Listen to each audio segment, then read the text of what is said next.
Hello viewers, আমি সমস্ত নতুন দশম শ্রেণীর ছাত্রছাত্রীদেরকে জানাচ্ছি আজকে আমার ক্লাসে একটা স্বাগতম।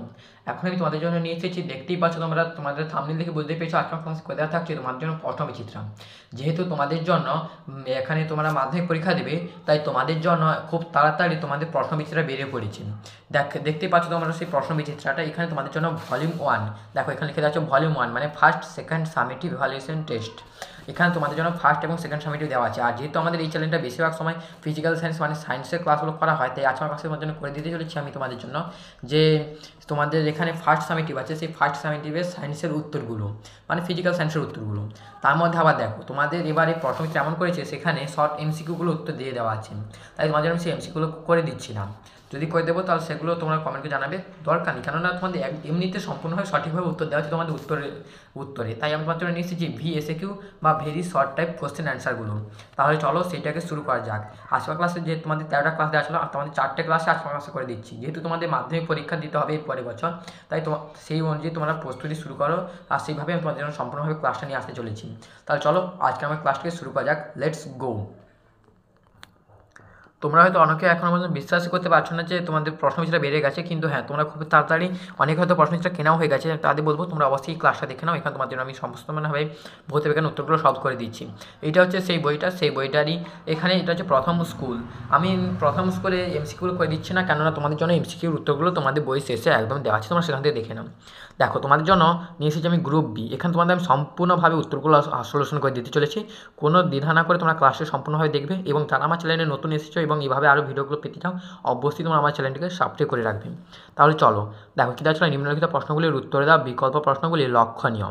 প্রথম প্রশ্ন কী বলেছে দেখো, কৃত্রিম উপগ্রহ স্থাপনের জন্য বায়ুমণ্ডলের কোন স্তরটি উপযোগী? উত্তরটা লিখে দাও, উত্তরটা হবে এক্সোস্ফিয়ার।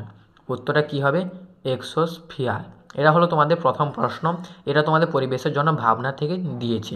দ্বিতীয় প্রশ্ন, বায়োগ্যাসের প্রধান উপাদান কী? উত্তরটা লিখে দাও CH4, ব্যাখ্যাটা লিখে দাও মিথেন। এই প্রশ্নটাও তোমাদের এখানে পরিবেশের জন্য ভাবনা থেকে দিয়েছে। এরপরে 2.2 অথবা কোন প্রাকৃতিক কয়লার তাপন মূল্য সর্বাধিক? এখানে কয়লা তো অনেকগুলো আবার 4টে ভাগ আছে, তার মধ্যে এখানে সব থেকে তাপন মূল্য বেশি হচ্ছে অ্যানথ্রাসাইট। সব থেকে তাপন মূল্য কার বেশি? অ্যানথ্রাসাইটের তাপন মূল্য সব থেকে বেশি।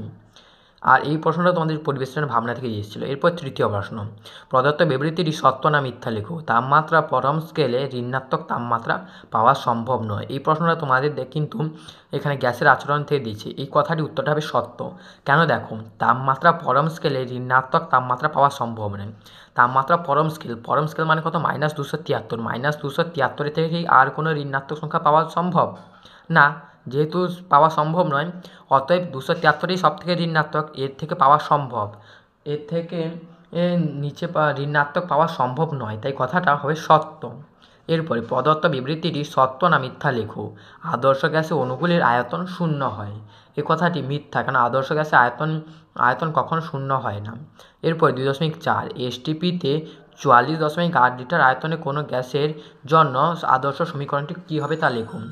দেখো, আমরা যদি সমীকরণটা দেখি, এমনিতে সমীকরণটা কি? PV = nRT, এটা হলো সমীকরণ, কিন্তু সেটা কিন্তু 22.4 লিটার আয়তন। এখানে কী দেওয়া ছিল? 44.8 লিটার। যেহেতু দ্বিগুণ করেছে, তাই এখানে উত্তরটা হবে, আমি উত্তরটা লিখে দিচ্ছি, উত্তরটা হবে PV = 2nRT। কেন দেখো, 44.8 লিটার হলে তাহলে শুধু nRT হতো, যেহেতু যদি 22.4 দেওয়া থাকতো, যেহেতু 44.8 দেওয়া আছে, দ্বিগুণ করেছে, এখানে দ্বিগুণ করে কী লিখতে হবে? PV = 2nRT। 2.5, একটি আলোকরশ্মি ঘন মাধ্যম থেকে লঘু মাধ্যমে প্রবেশ করলো। ঘন মাধ্যমে আপতন কোণ 75 ডিগ্রি, চ্যুতি কোণ 30 ডিগ্রি, তাহলে প্রতিসরণ কোণের মান কত হবে তা এখানে নির্ণয় করি। দেখো, এক্ষেত্রে আমাদের একটা সূত্র আছে, ঘন মাধ্যম থেকে যখন লঘু মাধ্যমে যাবে, ঘন মাধ্যম থেকে লঘু মাধ্যমে গেলে প্রতিসরণ কোণটা থেকে আপতন কোণ বিয়োগ করলে আমরা পাবো চ্যুতি কোণ। প্রতিসরণ কোণের মানটা দেওয়া নেই, প্রতিসরণ কোণ থেকে আপতন কোণ বিয়োগ করলে চ্যুতি কোণ যদি পাই, তাহলে প্রতিসরণ কোণ পেতে হলে আমরা তাহলে আপতন কোণ এবং চ্যুতি কোণটা যোগ করে ফেলি, কত পাবো? 75 ডিগ্রি প্লাস 30 ডিগ্রি যোগ কত পাবো? 105 ডিগ্রি। এইটা হলো এই প্রশ্নের উত্তর। তাহলে আমি তোমাদের সূত্রটা কী বলছিলাম? প্রতিসরণ কোণ থেকে আপতন কোণ বিয়োগ করলে চ্যুতি কোণ পাই। প্রতিসরণ কোণ কত পেয়েছিলাম? 105। 105কে 75 বিয়োগ করে কত পাচ্ছি? 30। তাহলে যেহেতু আমাদের উত্তরটা ঠিক আছে, তাহলে কি উত্তরটা হলো 105। সূত্র মনে রাখবে, অবশ্যই আমরা উত্তর পারবে। এরপরে এর অথবা প্রশ্ন, কোনো মাধ্যমে আলোর বেগ 2 × 10⁻⁸ মিটার পার সেকেন্ড হলে তাহলে ওই মাধ্যমে প্রতিসরাঙ্ক কত হবে তা এখানে নির্ণয় করি। দেখো এর ক্ষেত্রে একটা সূত্র আছে, লিখে রাখো। শূন্য মাধ্যমে আলোর বেগ, শূন্য মাধ্যমে আলোর বেগ, আলোর বেগ বাই ওই মাধ্যমে আলোর বেগ, এটা হলো সূত্র। তাহলে এবার আমাদের এই সূত্রের উত্তরটা নির্ণয় করব। শূন্য মাধ্যমে আলোর বেগ কত? 3 × 10⁸ মিটার পার সেকেন্ড। তাহলে ওই মাধ্যমে আলোর বেগ কত দেওয়া ছিল? 2 × 10⁸ metre per second, metre per second. তাহলে 10⁻10⁻10 কাটাটি হলে কত পাবো? 3/2। আর 3/2 মান কত? 1.5। ওই মাধ্যমে তাহলে প্রতিসম কত নির্ণয় হলো? 1.5। এরপর 2.6 কাঁচের প্রিজমে কোন রঙের আলোর বিচ্যুতি সবচেয়ে কম হয়? উত্তরটা লিখে দাও লাল, আর সবথেকে বেশি হয় বেগুনি। এই প্রশ্ন তোমাদের আলো থেকে দিয়েছিল। এটা তোমরা বুঝবে কীভাবে, এটা বিনিয়োগ সহকালে হিসাবে সাজাবো। সবার শেষ কি লাল আছে, তাই এর বিচ্যুতি সব থেকে কম। বিচ্যুতির দিক দিয়ে, অন্য দিক দিয়ে হলে তাহলে তখন আলাদা উত্তর হতো। 2.7 এখানে কী বলেছিল? চাঁদের আকাশ কী রঙের দেখায়? চাঁদে যেহেতু বায়ুমণ্ডল নেই তাই চাঁদের আকাশকে কালো রঙের দেখায়, এটাও তোমাদের আলো থেকে দিয়েছিল। এরপর তোমরা চলে যাও কেমিস্ট্রি অংশ। 2.8 এম 2.7 এন 2.8,1 মৌল দুটি গঠন করলে কী ধরনের উৎপন্ন যৌগের সংকেত কী হবে? দেখো আমরা যদি এবার এই প্রশ্ন উত্তরগুলো সলভ করি, তাহলে দেখো এখানে কি বলেছিল? M 2,7 মানে কি? এর পরমাণু সংখ্যা মানে প্রোটন সংখ্যা কত? 9, মানে এটা কি? ফ্লোরিন। আর এখানে N 2,8,1 মানে 10 থেকে 11 মানে এটা কি? সোডিয়াম।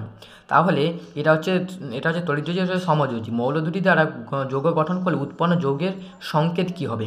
তাহলে দেখো এরও সোডিয়ামের কত বহিস্থ কক্ষে মানে যোজ্যতা কত? 1। আর এখানে ফ্লোরিনও বহিস্থ কক্ষে 1 ইলেকট্রন আছে, মানে এর যোজ্যতা 1। তাহলে এখানে যোজ্যতা কোনো কিছু পরিবর্তন হবে না। তাহলে যৌগ গঠন করলে সংকেত কী হবে? সংকেতটা হবে এন এম। এবার তোমরা বলতেই পারো আমরা তো এম এন লিখতে পারতাম, এন এম লিখলাম কেন? কেন আমরা সবসময় জানি, দেখো আমরা কি লিখি? Sodium fluoride. কেন আমরা সোডিয়ামটা প্রথমে আমরা তো লিখতে পারতাম যে ফ্লোরাইড সোডিয়াম। আমরা সোডিয়ামটা প্রথমে লিখেছি কেন? এটা তড়িৎযোজী যৌগ। আমাদের এখানে এনটা হচ্ছে তড়িৎযোজী যৌগ, আমাদের এখানে এনটাকে প্রথমে রাখতে হবে। আর যেহেতু এরও যোজ্যতা 1 এরও যোজ্যতা 1, তাই এখানে কোনো কিছু লেখার দরকার নেই, শুধু লিখে দেবে এন এম। এটা হলো সংকেত।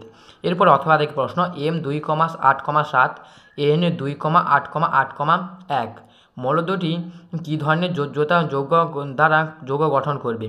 দেখো এটা কিন্তু 2,8,7 মানে 17টা কি? ক্লোরিন। আর এখানে 2,8,8,1 এটা হচ্ছে তোমাদের জন্য 19 মানে হচ্ছে পটাশিয়াম। যেহেতু একটা তড়িৎযোজী, তাহলে দুটি মৌল দুটি কী ধরনের যোজ্যতা দ্বারা যৌগ গঠন করবে? উত্তর হবে তড়িৎযোজী। উত্তরটা কী হবে? তড়িৎযোজী যৌগ গঠন করবে। এরপরে 2.9 2, 10, 12, 18 পারমাণবিক সংখ্যা বিশিষ্ট মৌলসমূহের কোনটি অপর তিনটি থেকে ভিন্ন রাসায়নিক ধর্ম প্রদর্শন করে? দেখো 2 পারমাণবিক কার? হিলিয়াম। তারপরে 10 কার? নিয়ন। 18 কার? আর্গন। 12 কার? ম্যাগনেসিয়াম। 2, 10, 18 এগুলো সব কি নিষ্ক্রিয় মৌল? 12টা কিন্তু নিষ্ক্রিয় মৌল নয়। তাহলে বলেছিল সংখ্যা বিশিষ্ট মৌলসমূহ কোনটি অপর তিনটির ভিন্ন রাসায়নিক ধর্ম প্রদর্শন করে? উত্তরটা কী হবে তাহলে? উত্তরটা হবে 12। কেন 12টা হচ্ছে ম্যাগনেসিয়াম, আর এগুলো হচ্ছে নিষ্ক্রিয় মৌল। কারণ 2, 8, 18 2, 10, 18 এগুলো সবগুলো হচ্ছে নিষ্ক্রিয় মৌল। তাহলে এখানে যা পারমাণবিক ক্রমাঙ্ক 12 সেই সব থেকে ভিন্ন রাসায়নিক ধর্ম প্রদর্শন করবে। তাহলে এটা দেখুন আমাদের প্রথম স্কুলের সমস্ত প্রশ্নগুলো সলভ করে দিলাম। এরপর চলে আসবে এর পরের স্কুলে। দেখো এটা হচ্ছে তোমাদের 2য় নম্বর স্কুল। কী দেওয়া আছে দেখো, 2য় নম্বর স্কুলটা বালুরঘাট হাই স্কুল। মানে সামনে লিখে দিয়েছি স্কুলগুলো কোন কোন স্কুল ক্লাস করে দেওয়া থাকছে। গ্রুপ বি, কেন তোমাদের গ্রুপের উত্তরগুলো তো দেওয়া আছে। এবার দেখো 2-এর দাগে নিম্নলিখিত প্রশ্নগুলির উত্তর দাও, বিকল্প প্রশ্নগুলি লক্ষণীয়। 2.1 বায়ু শূন্যস্থান পূরণ করো। বায়ুমণ্ডলের ড্যাশ স্তর রেডিও তরঙ্গ প্রতিফলিত করে? উত্তরটা লিখে দাও। উত্তরটা হবে এখানে রেডিও তরঙ্গ প্রতিফলিত করে আয়োনোস্ফিয়ার স্তর।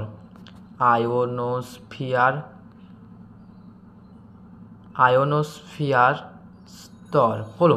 2য় প্রশ্ন, নির্দিষ্ট ভরের গ্যাসের ক্ষেত্রে আয়তন ভি, পরম উষ্ণতা টি এর সঙ্গে কিভাবে পরিবর্তিত হয় তার লেখচিত্র অঙ্কন করো? উত্তরটা হবে মূল বিন্দুগামী। এখানে চিত্রটা হবে কি? মূল বিন্দুগামী, মানে মূল বিন্দু থেকে যাবে। এখানেও এটা, আর এখানে এক্স অক্ষ বরাবর টি এবং ওয়াই অক্ষ বরাবর ভি, এটা হচ্ছে ভি বনাম টি লেখচিত্র মূল বিন্দুগামী। সাইডে লিখে দাও মূল বিন্দুগামী হয়ে গেল। এই প্রশ্ন উত্তর আমাদের সলভ হয়ে গেল। এরপর অথবা দাগে দুটি বস্তুর উষ্ণতা 300 degree centigrade 250 degree centigrade, Kelvin স্কেলে ওই দুটি বস্তুর উষ্ণতা পার্থক্য কত?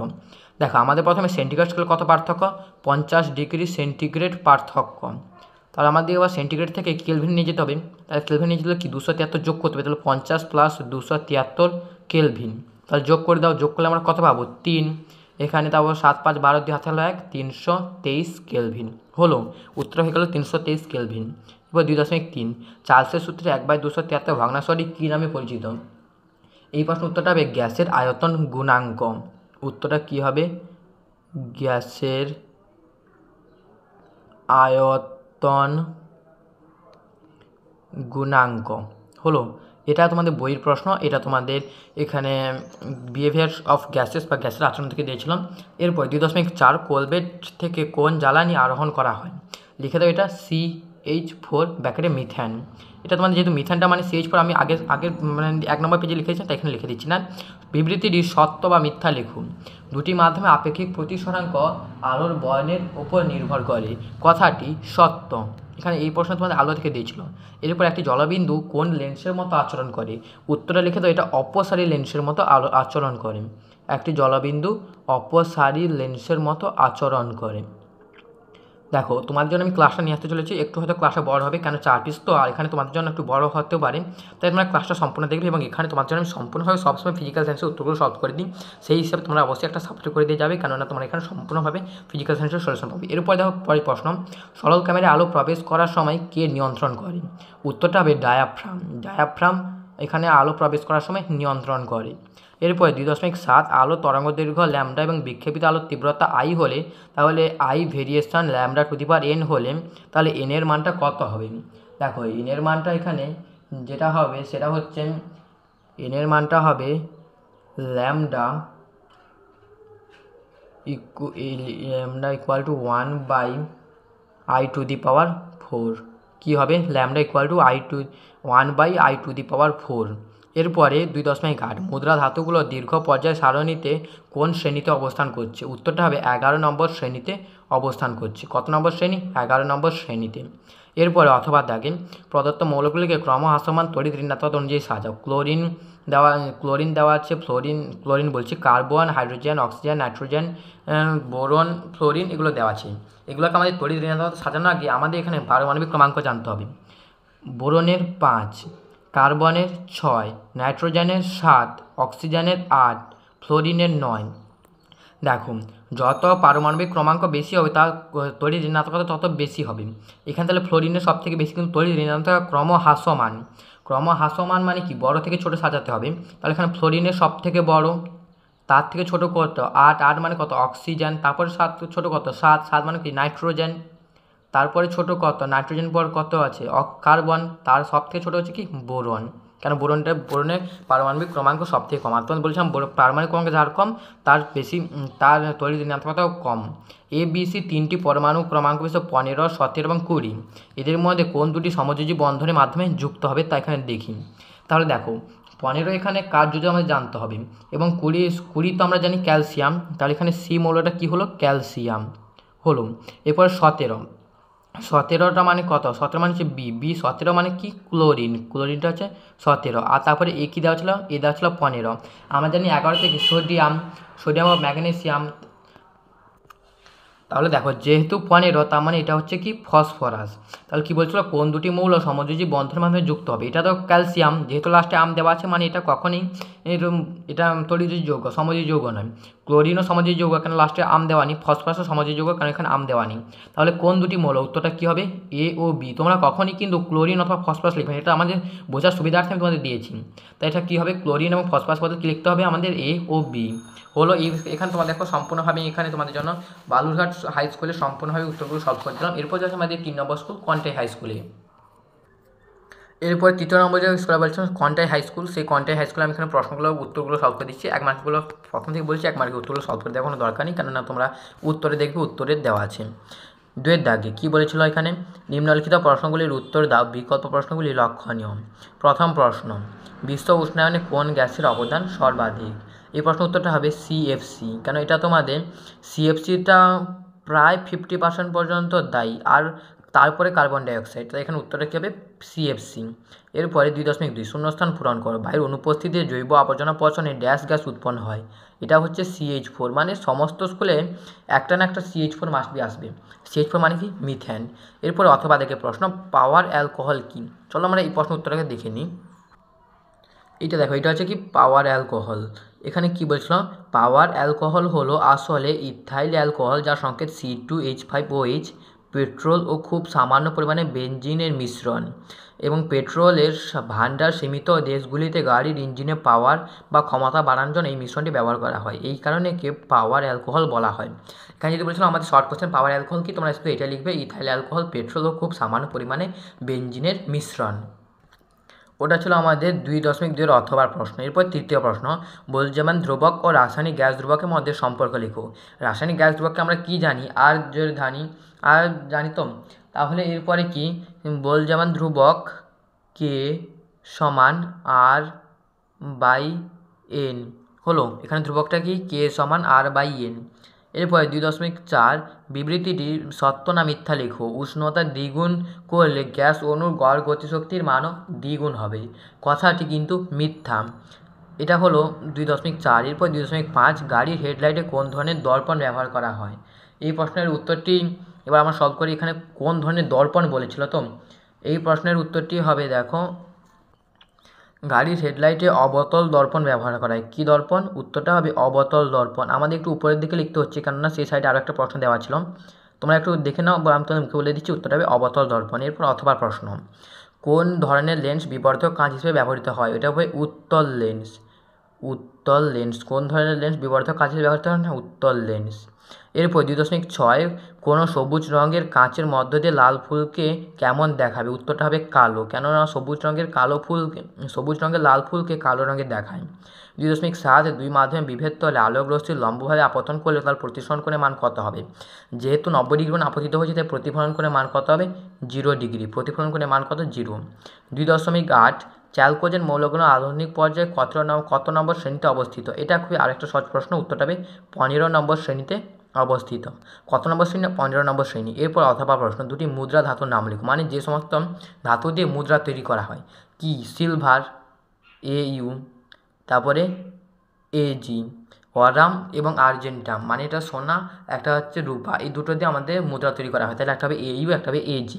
এরপর 2.9 জলে উচ্চ দ্রাব্য একটি সমযোজী কঠিন যৌগের নাম লিখুন। প্রথমে সমযোজী বলে দিচ্ছি এবং কঠিন বলে দিচ্ছি, তাই অবশ্যই তোমরা চোখ বন্ধ করে চিনি লিখে দাও, কেন চিনি একের দিকে সমযোজী, অপর দিকে কঠিন, এবং সেটা জলে উচ্চ মানের দ্রাব্য হয়, তাই এটা উত্তরটা কী হবে? চিনি। এইখানে এই স্কুলটা খুব তাড়াতাড়ি সলভ হয়ে গেল, কেন না এই স্কুলে খুব একটা ভালো প্রশ্ন দেওয়া ছিল না, মানে খুব একটা ভালো মতো বলে দেওয়ার কোনো প্রশ্ন দেওয়া ছিল না। কিন্তু এরপরে স্কুলটা শুরু করা যাক। দেখো, স্কুলটার নাম কী বলছিল? Cooch Behar Rambhola high school HS, এটা হচ্ছিলো এই স্কুলটা। আমরা এই স্কুলে প্রশ্ন উত্তরগুলো সলভ করব। দেখো কী কী দেওয়া ছিল এখানে, তোমাদের গ্রুপের উত্তরগুলো সলভ করে দিচ্ছে না, কারণ তোমাদের গ্রুপের উত্তরগুলো তোমার বই শেষে দেওয়া ছিল। 2 দাগে নিম্নলিখিত প্রশ্নগুলির উত্তর দাও, বিকল্প প্রশ্নগুলি লক্ষণীয়। 2.1 প্রদত্ত বিবৃতিটি সত্য না মিথ্যা লেখো। পেট্রোলিয়াম থেকে প্রাপ্ত কঠিন জ্বালানি হলো কোক। কথাটা অবশ্যই মিথ্যা, কেননা পেট্রোলিয়াম থেকে প্রাপ্ত হয় না, এটা হচ্ছে অবশেষ অংশ, তাই এটা প্রাপ্ত অংশ না, আর এটা জ্বালানি হিসেবেও খুব একটা বেশি পরিমাণে ব্যবহৃত হয় না, তাই কথাটা হবে মিথ্যা। 2.2 শূন্যস্থান পূরণ করো। অ্যাভোগাড্রো সংখ্যার মান ড্যাশ। উত্তর হবে 6.022 × 10⁻23। উত্তর হলো অ্যাভোগাড্রো সংখ্যার মান কত হলো? 6.022 × 10⁻23। এরপরে 2.3 কী বলছিল, দেখো এখানে কী বলছিল, যে লেন্সের আলোক কেন্দ্র কাকে বলে? আমরা এবার এই প্রশ্ন উত্তরটিকে দেখে নেব। দেখো, এটা হচ্ছে লেন্সের আলোক কেন্দ্র। আমার এবার এই প্রশ্ন উত্তরটা কী আছে দেখিনি। কোনো আলোক রশ্মি লেন্সের একটি তলে আপতিত হলে প্রতিসরণের পর যদি লেন্সের বিপরীত তল থেকে আপতিত রশ্মির সমান্তরালে নির্গত হয়, তবে লেন্সের ভিতরে ওই রশ্মির গতিপথ লেন্সটির প্রধান অক্ষকে যে বিন্দুতে ছেদ করে বিন্দুকে ওই লেন্সের আলোক কেন্দ্র বলা হয়। এটা হলো লেন্সের আলোক কেন্দ্রের সংজ্ঞা। হয়ে গেল। এরপর চলে আসবে এর পরের প্রশ্ন। এর পরের প্রশ্নটা হচ্ছে দেওয়া ছিল, এটা হচ্ছে এর অথবা কী বলেছিল, বর্ণালী সৃষ্টির কারণ কি? আমরা এবার এই প্রশ্নটা দেখে নিই। দেখো, বর্ণালী সৃষ্টির কারণ কি, আমরা এখান থেকে উত্তর পাবো। কী দেওয়া আছে দেখো, প্রিজম বা কোনো বিচ্ছুরক মাধ্যমের মধ্য দিয়ে সাদা আলো বিচ্ছুরণের ফলে পর্দায় যে 7টি বর্ণের যে 7টি বর্ণের আলোকপট্টি বা বর্ণপট্টি গঠিত হয় তাকে বলা হয় বর্ণালী। মানে এখানে কি বর্ণালী সৃষ্টির কারণ কি, উত্তরটা লিখতে হবে আলোর বিচ্ছুরণ বা প্রিজমের মধ্যে কোনো সাদা আলো পড়লে যে 7টি বর্ণ উৎপন্ন হয় তাকে বলা হয় বর্ণালী। এটা লিখলে তোমাদের 1 নাম্বার দিয়ে দেবে। হলো, এরপর চলে আসবে এর পরের প্রশ্ন কী দেওয়া ছিল দেখো, এটা হচ্ছে এইটা, হ্যাঁ কী বলছিলাম 2.4 হাইড্রোজেনকে মৌলকে গ্রুপ 1-এ রাখার পক্ষে একটি যুক্তি দাও। এই প্রশ্ন তোমাদের বইতে দেখে দিচ্ছি, কারণ এখানে লেখানোর জায়গা নেই, তাই তোমাদের বইতে আমি দেখে দিচ্ছি। এই যে দেখো নিচে যে অংশটা দেখলাম, হাইড্রোজেনকে দুষ্টু মৌল বলার কারণ কি, বা হাইড্রোজেনকে প্রথম গ্রুপে এবং ক্ষার ধাতু মানে 17 নম্বর গ্রুপ বা হ্যালোজেন গ্রুপে রাখার কারণ কি, ক্ষার ধাতু বা 1 নম্বর শ্রেণীর সঙ্গে রাখার সপক্ষে যুক্তি। আমাদের একটা দিতে বলছিল, দেখো এখানে 3 পিস দেওয়া আছে, তোমাদের যেটা ইচ্ছে তোমরা সেটা লিখে নেবে। প্রথম যুক্তিটা কি না, ক্ষার ধাতুর মতো হাইড্রোজেন তড়িৎ ধনাত্মক মৌল এবং একটি ইলেকট্রন বর্জন করে H+ আয়নতে বা H+ আয়নে পরিবর্তন হয়। যেখানে ক্ষার ধাতু হলো কি সোডিয়াম পটাশিয়াম, সেগুলো কিন্তু একটি ইলেকট্রন বর্জন করে Na+ এবং K+ ইত্যাদি আয়নে পরিণত হয়।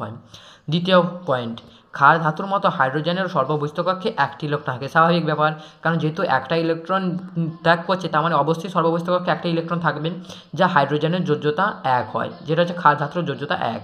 আর তৃতীয় যেটা মিল আছে, ক্ষার ধাতুর মতো হাইড্রোজেনের বিজারক দ্রব্য, তাই এখানে ক্ষার ধাতুর সঙ্গে কিছু মিল হয়ে গেল। তেমন হ্যালোজেনের সঙ্গে মিল আছে, কিন্তু সেটা আমাদের যেহেতু দেওয়া নেই তাই সেটা জানার কোনো দরকারও নেই।